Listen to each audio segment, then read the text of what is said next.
ஒரு கோழியை கையில பிடிச்சுக்கிட்டு நாடாளுமன்றத்துக்கு வந்த ஹிட்லர் அந்த கோழியினுடைய இறகுகளை ஒன்னொன்னா பிச்சு எரிஞ்சாரு. வலியிலையும் வேதனையிலையும் அந்த கோழி அலறி துடிச்சு அவரு கையில இருந்து தப்பிக்க போராடிச்சு.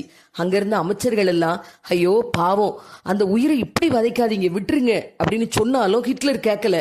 அந்த கோழியினுடைய மொத்த இறகுகளையும் பிச்சு எரிஞ்சிட்டு அந்த கோழியை தூக்கி கீழே போட்டு தன்னுடைய கையில இருந்த தீவனத்தை அந்த கோழியை நோக்கி வீசினாரு. வலியிலையும் பசியில இருந்த கோழி வெள்ள நடந்து வந்து அந்த கோழி தீவனத்தை சாப்பிட்டுட்டு இன்னும் ஏதாவது கிடைக்காதான்னு ஹிட்லரை பார்க்க, ஹிட்லர் தன்னுடைய கையில இருந்த கோழி தீவனத்தை அந்த கோழியை நோக்கி காட்டவும், நம்முடைய இறகுகள் எல்லாம் பிச்சு எரிஞ்சு நம்மளை விதைச்ச மனுஷன் இவன் தான் அப்படிங்கிற எந்த உணர்வும் இல்லாம ஹிட்லரை நோக்கி வந்துச்சு அந்த கோழி.